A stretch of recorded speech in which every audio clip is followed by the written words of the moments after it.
دعوت قرآن سنت اپنی یہ پہچان ہے، دعوت قرآن سنت اپنی یہ پہچان ہے،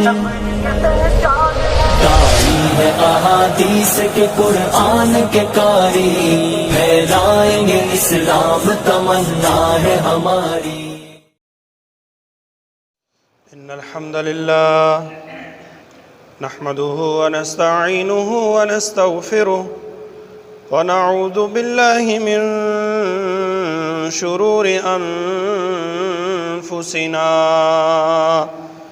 ومن سيئات أعمالنا من يهده الله فلا مضل له ومن يضلله فلا هادي له وأشهد أن لا إله إلا الله وأشهد أن محمدًا عبده ورسوله يا أيها الذين آمنوا اتقوا الله وقولوا قولا سديدا يصلح لكم أعمالكم ويغفر لكم ذنوبكم ومن يطع الله ورسوله فقد فاز فوزا عظيما يا أيها الناس اتقوا ربكم الذي خلقكم من نفس واحدة وخلق منها زوجها وبث منهما رجالا كثيرا ونساء واتقوا الله الذي تساءلون به والأرحام إن الله كان عليكم رقيبا يا أيها الذين آمنوا اتقوا الله حق تقاته ولا تموتن إلا وأنتم مسلمون وقال النبي صلى الله عليه وسلم فإن أصدق الكلام كتاب الله وخير الهدي هدي محمد صلى الله عليه وسلم وشر الأمور محدثاتها وكل محدثة بدعة وكل بدعة ضلالة وكل ضلالة في النار اللهم صل على محمد وعلى آل محمد كما صليت على إبراهيم وعلى آل إبراهيم إنك حميد مجيد اللهم بارك على محمد وعلى آل محمد كما باركت على إبراهيم وعلى آل إبراهيم إنك حميد مجيد أما بعد فقد قال الله تبارك وتعالى في محكم تنزيل أعوذ بالله من الشيطان الرجيم بسم الله الرحمن الرحيم ومن يشاقق الرسول من بعد ما تبين له الهدى ويتبع غير سبيل المؤمنين نوله ما تولى ونصله جهنم وساءت مصيرا وقال تعالى في مقام آخر إن الله وملائكته يصلون على النبي يا أيها الذين آمنوا صلوا عليه وسلموا تسليما صدق اللہ العظیم۔ حضرات محترم، اللہ رب العزت کا بے انتہا فضل اور کرم اور اس کی بے پناہ رحمت کے ساتھ اللہ مالک العلام نے ہمیں اپنے گھر میں بر وقت جمع ہونے کی توفیق عطا فرمائی۔ ہم اللہ سے دعا کرتے ہیں کہ اللہ رب العزت اسی طرح گاہے بگاہے اپنے گھر کی حاضری کا شرف نصیب فرمائے۔ رسول کریم صلی اللہ علیہ وآلہ وسلم نے اللہ کے امر سے سب سے پہلے اللہ کی توحید کا جب اعلان کیا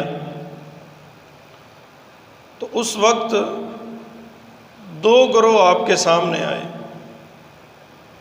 ایک ماننے والوں کا اور دوسرا انکار کرنے والوں کا،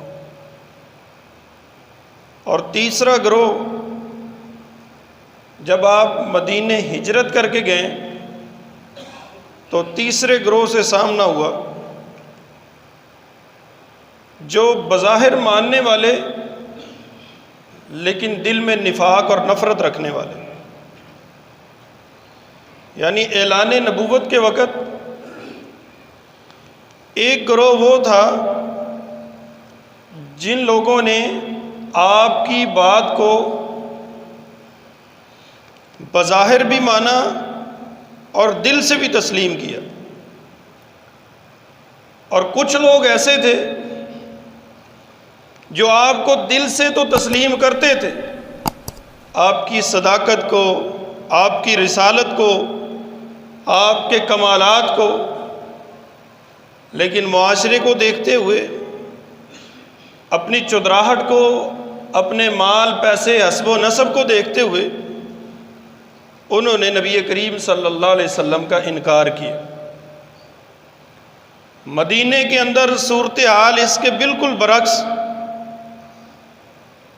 جب دیکھا کہ رسول کریم صلی اللہ علیہ وسلم کے ماننے والے، آپ کے چاہنے والے، آپ سے عقیدت و مودت رکھنے والے، آپ کے جانثار، آپ کے ساتھ مر مٹنے کا، آپ کی اطاعت و فرما برداری کا عہد و پیمان کرنے والے لوگ انتہائی پختہ اور پرعزم ہیں، تو کچھ لوگوں نے اپنی ذات کے ساتھ سمجھوتا کرتے ہوئے ایک درمیانی رستہ نکالنے کی کوشش کی تاکہ اپنے مفادات تک بھی پہنچا جائے، اور ارادہ مسلمانوں کو نعوذ باللہ نبی کریم صلی اللہ علیہ وسلم کو دھوکہ دہی تھا کہ بظاہر نمازی، اور جیسے کہ قرآن کریم میں اللہ رب العزت فرماتے ہیں کہ نشہد انک لرسول اللہ، وہ گواہی دیتے تھے کہ آپ اللہ کے رسول ہیں، اور مفسرین نے لکھا ہے کہ عبداللہ بن ابی جو رئیس المنافقین، منافقوں کا سردار، رسول کریم صلی اللہ علیہ وسلم کے منبر کے پائے کو پکڑ کے کہتا تھا اللہ کی قسم آپ اللہ کے رسول ہیں، اور اللہ کہتا ہے واللہ یعلم انک لرسول، اے پیغمبر ہمیں بھی پتہ ہے کہ آپ اللہ کے رسول ہیں، لیکن رب بھی ایک گواہی دیتا ہے واللہ یشہد ان المنافقین لکاذبون، اللہ گواہی دیتا ہے کہ یہ منافق جھوٹ بول رہے ہیں، یہ دل سے آپ کو تسلیم نہیں کرتے۔ جس طرح ایمان کی درجہ بندی کے اعتبار سے، دل کی درجہ بندی کے اعتبار سے لوگوں کی مختلف حالتیں بنتی ہیں، اسی طرح ایک اور گروہ بھی بنا، چوتھا، جو رسول کریم صلی اللہ علیہ وسلم پر ایمان نہیں لایا، آپ کو اللہ کا رسول، اللہ کا نبی تسلیم نہیں کیا، لیکن یہ چوتھا گروہ ایسا تھا، ان لوگوں نے آپ کی گستاخی بھی نہیں کی، ان لوگوں نے بظاہر آپ کی دعوت و تبلیغ کے رستے میں روڑے نہیں اٹکائے، ان لوگوں نے بذات خود نبی کریم صلی اللہ علیہ وسلم کو تکلیف نہیں دی، آپ کو کسی پریشانی میں مبتلا نہیں کیا، ان کی طرف سے آپ پہ کوئی مصیبت نازل نہیں ہوئی، لیکن اللہ رب العزت نے ایسے لوگوں کی محبتوں کو، مودتوں کو قبولیت سے نوازا نہیں، کیونکہ نبی کریم صلی اللہ علیہ وسلم سے حقیقی محبت کا معیار ہی یہ ہے کہ آپ پر ایمان لایا جائے،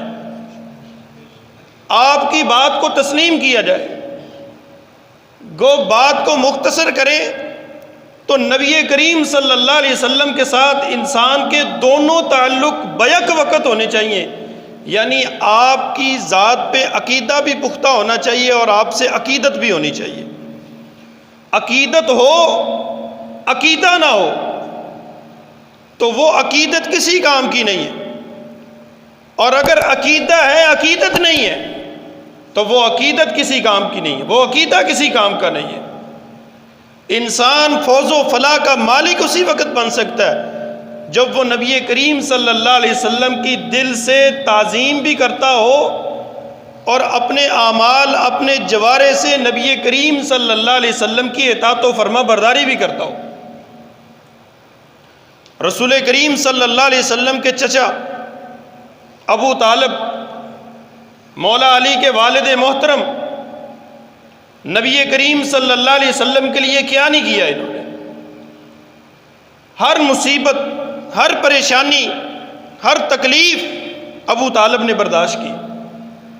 رسول کریم صلی اللہ علیہ وسلم کی نبوت کا اعلان کرنے کے بعد آپ کے شانہ بشانہ ایسے کھڑے ہوئے، چودھریوں کو آنکھیں دکھانا پڑی، چودراہٹ چھوڑ دی آپ نے اس وقت کی، سرداری چھوڑ دی، سرداران قریش کے سامنے کھڑے، طعن و تشنیع بھی برداشت کیے، مال بھی خرچ کیا، تکلیفیں بھی برداشت کی، اور تو اور شیب ابی طالب کے اندر آپ نے 3 سال قید با مشقت بھی برداشت کی ہے، جبکہ یہ آپ پہ لاگو نہیں تھی، یہ رسول کریم صلی اللہ علیہ وسلم کی محبت تھی، یہ امام کائنات سے عقیدت تھی۔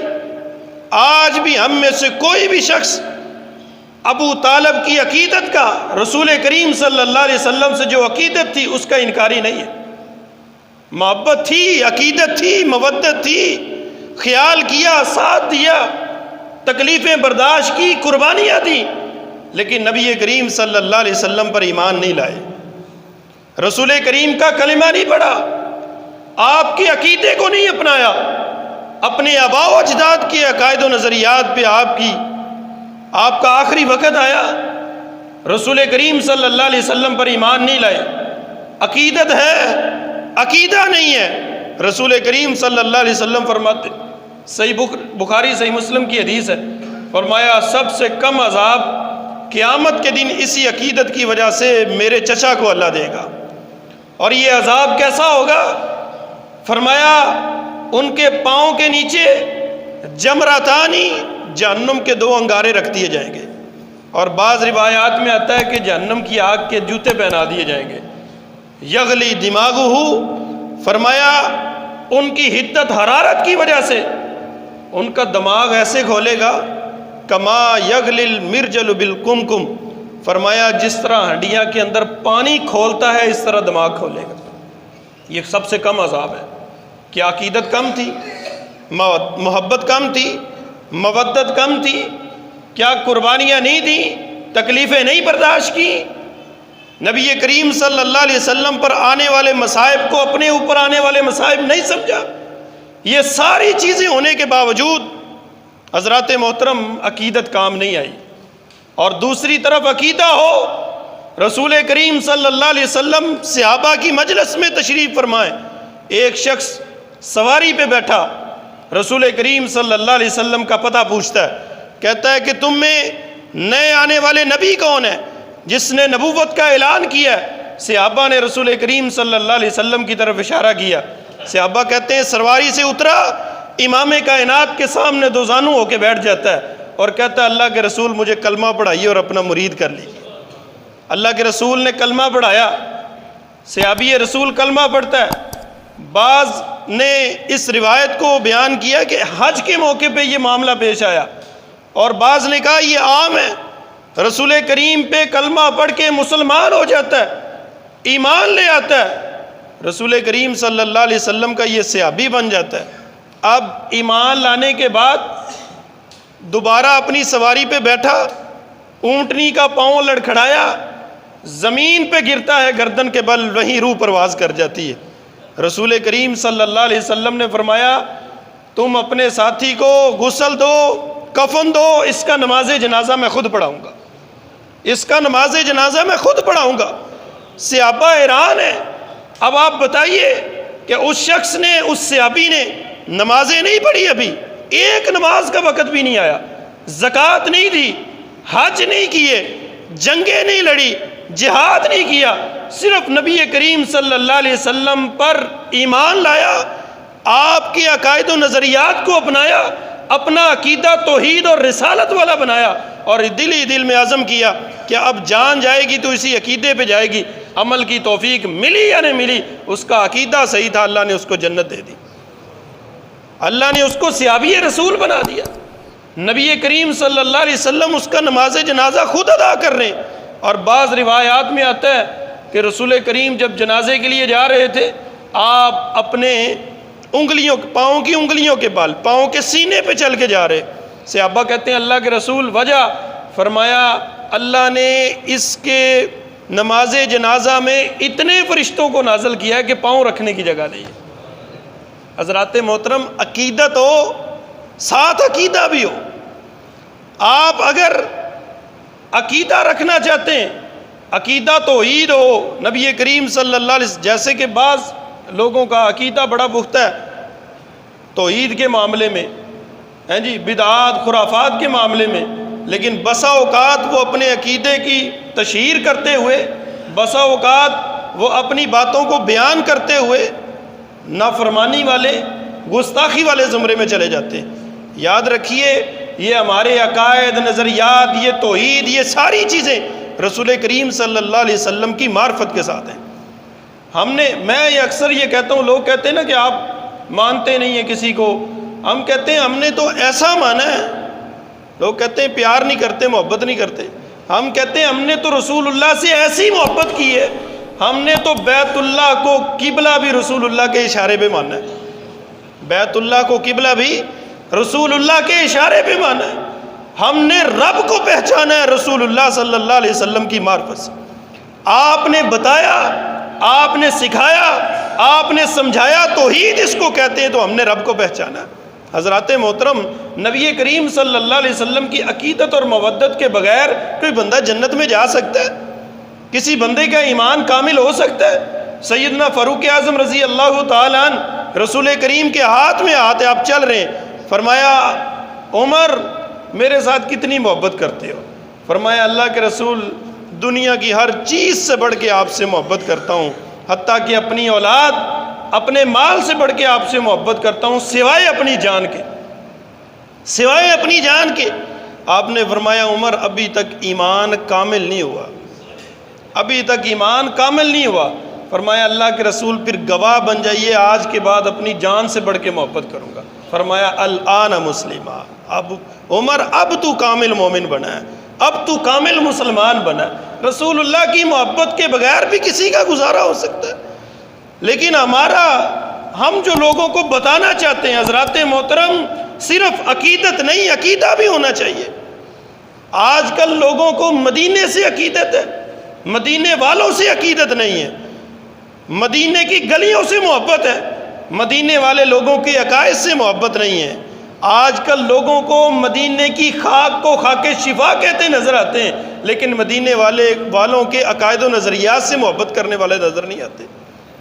جہاں مدینے سے، مدینے والے سے محبت ہو، وہاں مدینے والے کی باتوں سے بھی محبت ہو، مدینے والوں کے عقائد و نظریات سے بھی محبت ہو۔ امام مالک رحمۃ اللہ علیہ، امام مدینہ، امام مالک رسول کریم صلی اللہ علیہ وسلم کی حدیث کی نوید، خوشخبری، امت کا عالم، امت کا امام، امام مالک، امام مدینہ، رسول اللہ کی مسند کے وارث۔ عقیدت کتنی ہے؟ امام مالک رحمۃ اللہ علیہ مدینے میں جوتا نہیں پہنتے تھے اور کبھی گلیوں کے درمیان میں نہیں چلتے تھے۔ کسی شاگرد نے پوچھا حضرت جی آپ ایسا کیوں کرتے ہیں؟ فرمایا دل ہی دل میں خیال آتا ہے کہیں پاؤں وہاں نہ آ جائے جہاں رسول اللہ نے کہیں پاؤں رکھا ہو، صحابہ اکرام نے پاؤں رکھا ہو۔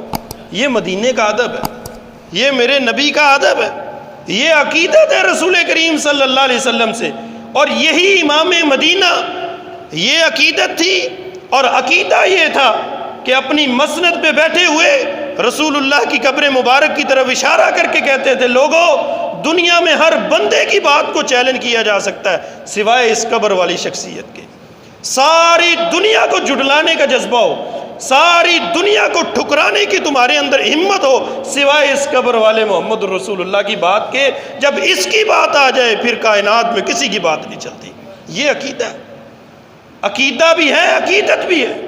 یہاں لوگوں کی عقیدت کو تو دیکھیے، مر مٹنے کے دعوے ہیں، رسول اللہ پہ جان نشاور کرنے کے دعوے ہیں، اور جب عقیدے کی بات آتی ہے تو عقیدہ کہتے ہیں ہم عقیدے میں فلاں کی مانتے ہیں، عقیدہ کہتے ہیں ہم عقیدے میں فلاں کی مانتے ہیں، یہ بھی میرا مرشد ہے، یہ بھی میرا پیر ہے، یہ بھی میرا قائد ہے، یہ بھی میرا رہنما ہے۔ حضرات محترم، ہمارا یہ نظریہ اور عقیدہ ہے کہ ہم نے قائد بھی محمد الرسول اللہ کو سمجھا ہے، ہم نے رہنما بھی محمد الرسول اللہ کا سمجھا ہے، ہم نے مرشد بھی محمد الرسول اللہ صلی اللہ علیہ وسلم کو سمجھا۔ اور ایسے مرشد، آج میں مستدرک حاکم کی، یہ جمعے کے خطبے کے لیے آ رہا، مستدرک حاکم کی ایک حدیث پڑھ رہا تھا کہ رسول کریم صلی اللہ علیہ وسلم اتنے شفیق اور اتنی بابرکت شخصیت تھی آپ کی، اور یہ روایت حسن درجے کی ہے کہ رسول کریم فجر کی نماز کے بعد جب نماز پڑھا کے فارغ ہوتے تو مشکیزے میں پانی اٹھانے والے غلام وہ اللہ کے رسول کے پاس تشریف لاتے، اور آپ ہر غلام کے پانی والے مشکیزے میں ایک دفعہ ہاتھ ڈالتے اور باہر نکال لیتے۔ کسی نے پوچھا غلاموں سے تم یہ کیوں کرتے ہو؟ فرمایا برکت ہو جاتی ہے جس میں آپ اپنا ہاتھ ڈال دیتے ہیں، جس میں آپ اپنا ہاتھ ڈال دیتے ہیں اس میں کیا ہو جاتا ہے؟ برکت ہو جاتی ہے۔ حضرات محترم، ہم تو اس مرشد کے مرید ہیں، ہم تو اس پیر کے مرید ہیں جس جیسا کائنات میں رب نے بنایا ہی کوئی نہیں ہے، نہ اس کے حسن کا کوئی ثانی، نہ اس کے کمال کا کوئی ثانی، نہ اس کی نبوت کا کوئی ثانی ہے۔ اللہ نے اس کو ایسا باکمال بنایا، حضرات محترم، ایسا مرشد، ایسا قائد کہ جابر آ کے کہیں اللہ کے رسول آپ کی بھوک دیکھی نہیں جاتی، گھر میں ایک چھوٹا سا میمنہ اور چند سیر جو بنائیں، آپ تشریف لائیں اپنے 2-4 رفقا کے ساتھ، رسول کریم صلی اللہ علیہ وسلم یہ مرشد کامل ہے۔ یہاں مرشدوں کے بینک اکاؤنٹ تو دوسرے ملکوں میں ہی نظر آتے، پاکستان میں تو پیسہ ہی نہیں ہوتا۔ اور میں کچھ دن پہلے وہ مرشدوں کے اکاؤنٹس اور ان کی رقمیں وہ میرے سامنے آئیں تو یقین مانے مجھ سے یاد ہی نہیں ہوا اتنا پیسہ ہے مولوی صاحب کے پاس، اتنا پیسہ ہے پیر صاحب کے پاس، اتنی پراپرٹیاں ہیں ان کی۔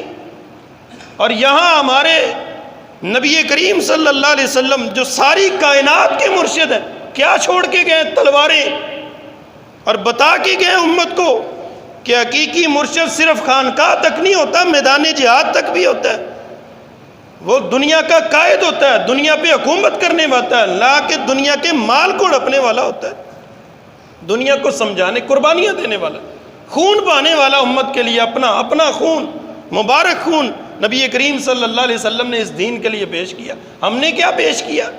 لوگوں نے یہودیوں، نصرانیوں، رسول کریم نے یہودیوں کی عورتوں کے سروں پہ مزمل و مدثر والی چادر رکھی ہے، اور یہاں یہ کیسا مرشد لوگوں تم نے بنایا ہوا ہے جو مسلمانوں کی بچیوں کے سر پہ چادریں نہیں رہنے دیتا۔ رسول سیدہ عائشہ صدیقہ فرماتی ہیں کہ کائنات کے امام نے اپنی ساری زندگی کسی غیر محرم عورت کے ہاتھ کو بھی نہیں دیکھا، اور یہ کیسے مرشد بنائے؟ تو ان سے کوئی پردہ نہیں ہے، اور کہتے ہیں جی ان کے دل صاف ہیں۔ میں کہتا ہوں ساری کائنات کے دل ایک طرف ہو جائیں، میرے محمد کے پاؤں جیسے بھی نہیں ہو سکتے۔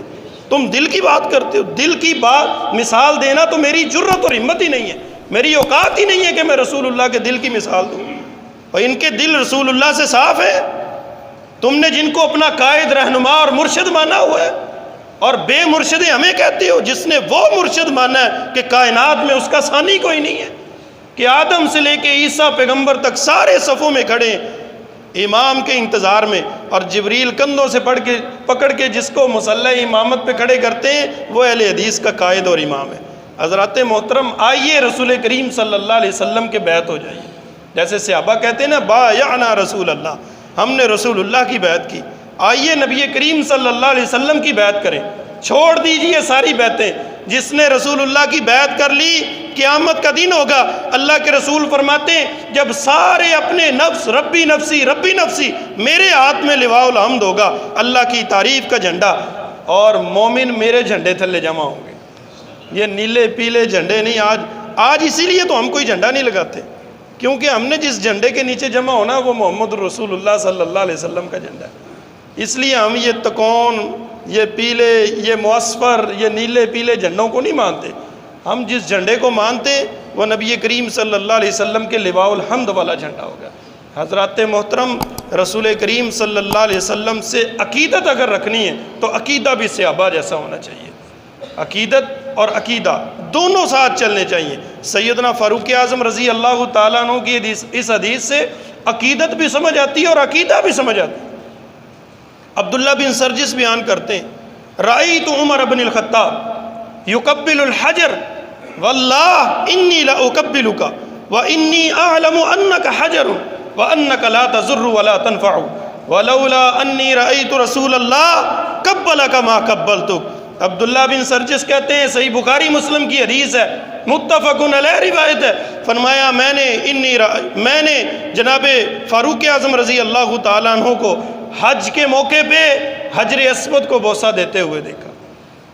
اللہ ہمیں بھی توفیق دے، ہم بھی حجر اسود کو بوسہ دیں. اللہ حرم مکی کی، حرم مدنی کی رونقوں کو دوبارہ بحال کر دے. جیسے پہلے رونقیں تھیں، جن لوگوں نے وہ رونقیں دیکھی اللہ ان کو دوبارہ نصیب کرے، اور جنہوں نے نہیں دیکھی اللہ رب العزت ان کو اپنے گھر کی حاضری نصیب فرمائے. اور ہم بھی یقین مانیں، اگر حجر اسود کو بوسہ دیتے ہوئے حاجی صاحبان یا جن کو اللہ نے شرف بخشا ہے، وہ اگر یہ سوچ لیں یا بعد میں پہلے سوچ لیں کہ ہم نے وہاں ہونٹ رکھے جہاں کائنات کے امام نے ہونٹ رکھے تھے، تو میرے خیال میں دنیا کی، سمجھے کہ اس نے دنیا کی ہر نعمت کو ہی حاصل کر لیا، اور دنیا کی ساری خوشیاں ہی اس کے دامن میں رب نے دے دی. کہ جس کو محمد رسول اللہ چوم رہے ہیں، اور پتہ نہیں میرے نبی نے کتنی دفعہ چوما ہوگا، تو اس کو بندہ چوم لے، اس سے خوش بختی کیا ہو سکتی ہے. اللہ ہمیں توفیق عطا فرمائے. حضرت عمر بن خطاب حجر اسود کو بوسہ دے رہے ہیں، اور ساتھ ہی حجر اسود کو مخاطب کر کے کہتے ہیں، یہ فاروق کو بھی پتا ہے کہ حجر اسود ایک پتھر ہے، یہ گفتگو نہیں کرتا، یہ سنتا نہیں ہے، لیکن دنیا سے آئے ہوئے حجاج کو یہ بتانا مقصود تھا کہ محمد الرسول اللہ کا شاگرد خاص امیر المومنین عمر بن خطاب، اس کا عقیدہ کیا ہے. آج لوگوں نے انگوٹھیاں پہنی ہوئی ہیں، یہ فیروزہ پہنا ہے جی میں نے فلاں عقیق پہنا ہے، یہ میں نے فلاں عتیق پہنا ہے، اس کا یہ فائدہ ہوتا ہے، اس کا یہ فائدہ ہوتا ہے، اس سے ستارے گردش میں آ جاتے ہیں، اس سے یہ ہو جاتا ہے. اور میرے بھائیوں، انگوٹھیوں کے نگینوں پہ، چھلوں پہ، کڑوں پہ، داغوں پہ، جھنڈیوں پہ، جھنڈوں پہ، اور پاؤں میں پہنے جانے والے کڑوں پہ یقین رکھنے والوں، سیدنا فاروق اعظم جس پتھر کو مخاطب کر رہے ہیں، یہ پتھر دنیا کا نہیں، جنت کا پتھر ہے. یہ جنت کا پتھر ہے، میرے نبی نے فرمایا. حجر اسود کو مخاطب کیا جا رہا ہے، اور ایسا پتھر فرمایا جو اس کو چومے گا قیامت کے دن یہ اس کی گواہی دے گا، یہ اس کی گواہی دے گا قیامت کے دن. اللہ اس کو زبان دے گا، اللہ اس کو آنکھیں دے گا، یہ قیامت کے دن میدان محشر میں اس کی گواہی دے گا. اور رسول کریم فرماتے ہیں یہ ایسا پتھر ہے جو انسانوں کے گناہ چوستا ہے، اس کو چومنے سے گناہ ختم ہوتے ہیں. اور اتنی فضیلتوں والا پتھر، تیرا فیروزہ، تیرا عقیق، تیرا فلاں اور تیرا لؤلؤ مرجان، یہ سارے ایک سائیڈ پہ رہ گئے. جنت سے آیا ہوا پتھر بیت اللہ کی دیوار میں لگا ہوا. اللہ کے رسول فرماتے، جناب فاروق اعظم اس کو بوسہ دیتے ہوئے کہہ رہے ہیں، واللہ انی اعلم انک حجر، حجر اسود جان لے اللہ کی قسم تو ایک پتھر ہے، وانک لا تضر ولا تنفع، اور میں محمد الرسول اللہ کے شاگرد خاص، میں امیر المومنین فاروق اعظم کا یہ عقیدہ ہے، انک لا تضر ولا تنفع، نہ تو نفع دے سکتا ہے نہ تو نقصان دے سکتا ہے. اب بتائیے کہاں رہ گیا ہمارے یہ کہتے ہیں یہ آپ بیری اے تھلو لنگ جو کرامت کیا ہے بابا جی کی. اچھا، بڑی خوفناک کرامتیں ہوتی ہیں. پہلے کرامتیں ہوتی تھیں، اولیاء اللہ کی کرامات جو ہم پڑھتے ہیں وہ ہمیں نظر آتا ہے کہ فلاں کو اللہ نے برکتوں سے نوازا، ہاں جی، فلاں کو اللہ صحت یابی سے نوازا. آج کل بڑی ڈرونی جو ہے نا وہ کرامات ہیں. اے بیری تھلو لنگ جو بابا لت پان دیندا ہے، یہ کرامت ہے. بڑا دہشت گرد بابا ہے، ٹانگ توڑ دیتا ہے. اس کا پھل توڑ لیا اندھے ہو جاؤ گے. نیڑے جی گل ہی کونی, انے ہو جانے, لت بھن دینی, کملے ہو جاؤ گے, آنے والے بچے اپاہج پیدا ہوں گے.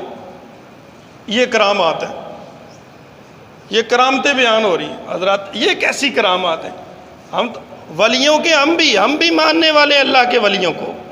قرآن نے جو ولیوں کی صفات بیان کی ہم بھی, اور سب سے بڑے ولی اللہ کے رسول کے صحابہ ہیں.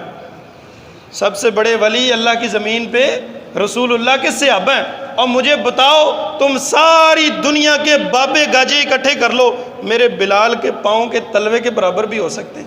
جس کو وہ رکھتا زمین پہ تھا, آہٹ جنت میں سنائی دیتی تھی. اور پھر کہتے ہو تم مانتے نہیں. اور جب جس کے, مجھے یہ بتائیں نا, جس کے پاس بلال جیسے مرشد ہوں, جس کے پاس ابو بکر و عمر جیسے پیر ہوں, اور جس کے پاس طلحہ اور زبیر جیسے قائد ہوں, وہ یہ نیلے رنگ کے پیلے سے ونگے سے بابے کو کیوں مانے گا؟ وہ کبھی بھی نہیں مانے گا. جس کے پاس صحابہ اکرام جیسی شخصیات موجود ہوں.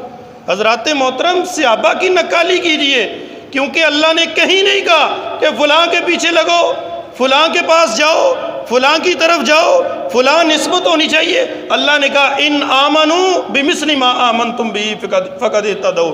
اور میرے نبی کے صحابہ جیسا ایمان ہوا تو میں مانوں گا, ورنہ نہیں مانوں گا. تم جو مرضی کرتے بھی, ان کی طرف توجہ ہی نہیں ہے, ان کی طرف میلان ہی نہیں ہے. ہیں جی, صحابہ اکرام کی قبریں پاکستان میں بھی موجود ہے. بتائیں کہ دربار بنا, یہ بھی اللہ نے میرے نبی کے صحابہ کی عظمت رکھی ہے کہ صحابہ کی قبروں پہ شرک کے اڈے نہیں ہیں. صحابہ کی قبروں پہ شرک کے اڈے نہیں ہیں. فرمایا انک لا تضر ولا تنفع, تو جنت سے آیا ہے, بیت اللہ کی دیوار میں لگا ہے, تیرے فضائل و مناقب اپنی جگہ پہ, لیکن میں عمر کا عقیدہ یہ ہے انک لا تضر ولا تنفع, نہ تو نفع دے سکتا ہے نہ تو نقصان دے سکتا ہے. جائیے اپنے علماء سے پوچھئے, اپنی خانقاہوں کے گدی نشینوں سے پوچھئے اس حدیث کا, وہ کریں ترجمہ, کریں تشریح, بتائیں لوگوں کو کہ فاروق اعظم کا عقیدہ کیا تھا. فاروق اعظم کا عقیدہ تو یہ ہے کہ طبقات ابن سعد میں لکھتے ہیں کہ صحابہ اکرام کے دور میں کچھ لوگوں نے جس درخت کے نیچے بیعت رضوان ہوئی ہے, صلح حدیبیہ ہوئی ہے, جس درخت کے نیچے اللہ نے کہا ید اللہ فوق ایدیہم, صحابہ کے ہاتھوں پہ, اے نبی تمہارے ہاتھوں پہ میرا ہاتھ ہے, اس درخت کے نیچے لوگوں نے نوافل پڑھنا شروع کر دیے. جناب فاروق اعظم رضی اللہ تعالیٰ عنہ نے فقوتیہ صحابہ کی ایک جماعت کو بھیجا, اس درخت کو جڑوں سے ہی نکال پھینکا.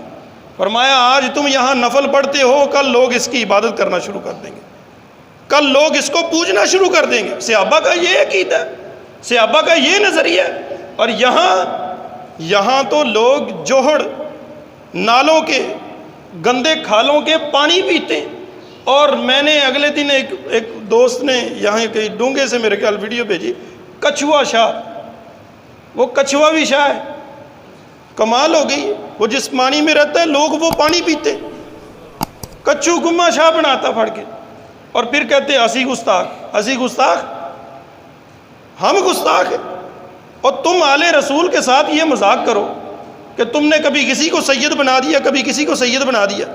یہ جائیں پیر بدائی اڈا, یہ فیض آباد, اس کی بیک سائڈ پہ دیکھیں کیا لکھا ہوا ہے, سید پیر بگیاڑ شاہ. یہ تم نے یہ عزت کی ہے تم نے آل رسول کی, اور ہم گستاخ ہیں. اور یقین مانیں یہ مولوی ہمارے خطبے میں لوگوں کو آنے نہیں دیتے, اس لیے نہیں آنے دیتے کیونکہ ان کی حقیقت ہم کھول کے بیان کرتے ہیں کہ تم کنہیں مانتے ہو اور ہم کنہیں مانتے ہیں, ہم رسول اللہ سے کتنی محبت کرتے ہیں. یقین مانیں اگر صحیح محبت کا کوئی دم بھرتا ہے تو اہل توحید بھرتا ہے. اور جس نے نبی کی محبت میں غداری کی ہی نہیں ہے, کسی کو شریک کیا ہی نہیں ہے, تم اس کو گستاخ کہتے ہو.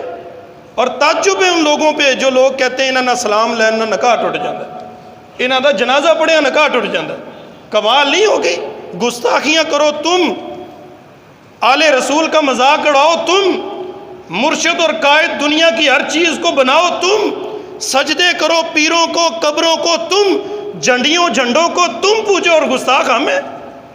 ہم گستاخ ہیں جن کے نزدیک رسول کریم صلی اللہ علیہ وسلم کے بعد گنجائش ہی نہیں رہتی کسی کو مرشد اور قائد بنانے کی, گنجائش ہی نہیں رہتی. وہ کہتے ہیں لب کے لے آواں کتوں, لبنا تو کتوں رب نے بنایا ہی نہیں, جدوں لب کے لے آواں کتوں سونا تیرے نال دا, وہ لب کے کتوں لے آنا کملیا؟ اللہ نے نبی جیسا بنایا ہی نہیں ہے، تو کتوں لب کے لے آنا ہے؟ اور میرے بھائی چھوڑ دیں یہ سارے، یہ چھوڑ دیں، یہ کسی نے کام نہیں آنا، اور ماں باپ کام نہیں آئیں گے۔ قرآن کہتا ہے تم ان کے پیچھے لگے ہوئے جو تمہاری مال کے بھی دشمن ہے، تمہاری عزت کے بھی دشمن ہے، تمہاری اولادوں کے بھی دشمن، کسی نے کام نہیں آنا۔ قرآن کہتا ہے یوم یفر المرء من اخیہ وامہ وابیہ وصاحبتہ واخیہ وفصیلتہ التی تؤویہ، اور سارے چھوڑ جائیں گے، سارے چھوڑ جائیں گے۔ اس دن کون کام آئے گا؟ جو ایک ہی شخصیت، ربی امتی ربی امتی، جو رب کے عرش کے پائے کے پاس 7 دن اور 7 راتیں تیرے اور میرے لیے سجدہ کر کے اللہ کی حمد و ثنا بیان کر کے تیرے اور میرے لیے سفارش کریں گے۔ اس کو قائد مان، اس کو پیر مان، اس کو مرشد مان، تو دنیا داری کے پیچھے بھاگ رہا ہے۔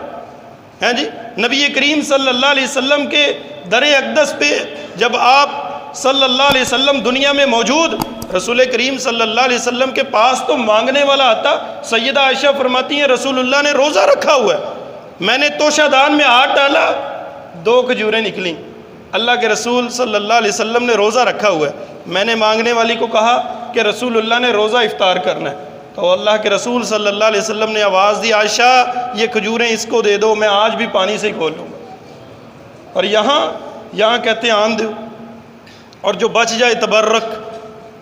ہیں جی، آندیاں کی لے کے آؤ گے، اسی جدو جاؤں گے نال کی بنو گے۔ یہ مرشد ہے، یہ قائد ہے۔ یہاں پیٹ پہ 2 پتھر باندھے ہوئے ہیں، پیٹ پہ 2 پتھر باندھے ہوئے ہیں۔ شدت بھوک یہ ہے کہ پیٹ ساتھ لگا ہوا، چہرہ زرد ہے، آپ کی آنکھیں زرد ہو چکی ہیں۔ خندق کھود کے 1400 صحابہ کو بلایا رسول اللہ نے، کھانا اللہ کے رسول کا، بلایا 1400 صحابہ کو، اور جابر کو کہا کہ ہنڈیا پہ میں بیٹھوں گا، تقسیم میں کروں گا۔ آپ نے 1400 بندے کو کھانا کھلایا، اور کتنی دیر لگی ہوگی، اور بندے کو شدت کی بھوک لگی ہو، پیٹ پہ 2 آپ نے کبھی پتھر باندھنے تک گئی ہے بات؟ کبھی نہیں گئی۔ لوگ کہتے ہیں نا بڑی مصیبتاں، بڑیاں تکلیفاں، اور گئی ہے کبھی یہاں تک بات گئی کہ ہم نے بھوک کی وجہ سے پیٹ پہ پتھر باندھے ہوں؟ 2 پتھر باندھے ہوئے میرے نبی نے، چہرہ زرد ہوا ہے، خندق کھود کے، اور آپ اپنے صحابہ کو، اپنے مریدوں کو کھانا کھلا رہے ہیں۔ اور جس کے پاس یہ مرشد، ایسا پیر، ایسا قائد، ایسا رہنما، ایسا نبی، ایسا رسول ہو، اور میرے بھائی ہمیں ضرورت ہی نہیں ہے کسی کی طرف دیکھنے کی، ہمیں ضرورت ہی نہیں ہے کسی کے مرید ہونے کی۔ بایعنا رسول اللہ، ہم نے تو رسول اللہ کی بیعت کی ہے، تم جو مرضی کہتے پھرو، ہمیں گستاخ کو، ہمیں جو مرضی کو، بے مرشدہ کو، ہم نے تو اس کو مرشد ماننا ہے جس نے اپنی ذات سے پہلے مریدوں کا سوچا، اپنی ذات سے پہلے اپنے مریدوں کا سوچا۔ حضرات محترم سیدنا فاروق اعظم کیا کہہ رہے؟ میں جانتا ہوں انک حجر، تو ایک پتھر ہے، لا تضر ولا تنفع، تو نفع بھی نہیں دے سکتا، تو نقصان بھی نہیں دے سکتا، کیونکہ پتھروں سے ہمارا عقیدہ اٹھ گیا ہے، پتھروں سے ہمارا عقیدہ اٹھ گیا ہے، ستاروں سے ہمارا عقیدہ اٹھ گیا، درختوں، جھنڈوں، جھنڈیوں سے ہمارا عقیدہ اٹھ گیا۔ جب سے ایک رب کے ساتھ لو لگائی ہے، صحابہ کرام نے پھر کسی سے نہ ڈریں نہ جھکیں، نہ کسی کے متعلق ایسا اعتقاد و یقین رکھے۔ فرمایا تو ایک پتھر ہے، تو نفع بھی نہیں دے سکتا، نقصان بھی نہیں دے سکتا۔ اور یاد رکھ، یہ تھا عمر کا عقیدہ۔ آگے بات آ رہی ہے عقیدت کی، میں نے 2 چیزیں بیان کی نا، عقیدہ بھی ہو، عقیدت بھی ہو، محبت بھی ہو رسول اللہ سے۔ یہ عقیدہ تھا کہ تو ایک پتھر ہے، نفع بھی نہیں دے سکتا، نقصان بھی نہیں دے سکتا۔ اب عقیدت سن، وَلَوْلَا أَنِّي رَأَيْتُ رَسُولَ اللَّهِ، اللہ کی قسم اگر میں رسول اللہ کو نہ دیکھتا، قبلہ کا وہ تجھے بوسہ دے رہے تھے، ما قبلتک، میں تجھے کبھی نہ چومتا۔ تجھے چومنے کی وجہ، تجھے بوسہ دینے کی وجہ، میرے نبی نے تجھے بوسہ دیا، عمر اس لیے بوسہ دے رہا ہے، ورنہ پتھروں سے ہمارا یقین اٹھ چکا ہے۔ رسول اللہ نے تجھے بوسہ دیا ہے، تجھے چوما ہے، آج عمر بھی تجھے اس لیے چوم رہا ہے۔ یہ عقیدت ہے، عقیدت بھی ہو، عقیدہ بھی ہو۔ اگر عقیدت ہی اٹھائے پھرتے، عقیدہ رسول اللہ کے صحابہ جیسا نہیں ہے، عقیدہ مدینے والوں جیسا نہیں ہے، عقیدہ وہ نہیں ہے جو قرآن نے بیان کیا، محمد رسول اللہ نے بیان کیا۔ حضرات محترم، ہماری عقیدت کسی کام کی نہیں، اور اگر عقیدت کے ساتھ عقیدہ بھی ہے تو چلتا بلال زمین پہ ہے، قدموں کی آہٹ جنت میں سنائی دیتی ہے۔ اس لیے رسول اللہ سے محبت بھی رکھیں، اور آپ کے عقائد و نظریات سے بھی محبت رکھیے. جو آپ نے تعلیمات دی ہیں وہ تعلیمات بھی اپنائیے. جو آپ نے اخلاق، عبادات، جو آپ نے رہن سہن، دنیا داری کے طریقے، سلیقے، طور طریقے بتائیں، ان کو بھی ماننا ہے. پھر نبی کریم صلی اللہ علیہ وسلم سے کی ہوئی ہماری عقیدت وہ کام آئے گی. اللہ سے دعا ہے اللہ ہمیں سمجھنے کی توفیق عطا فرمائے. سبحانک اللہم ربنا.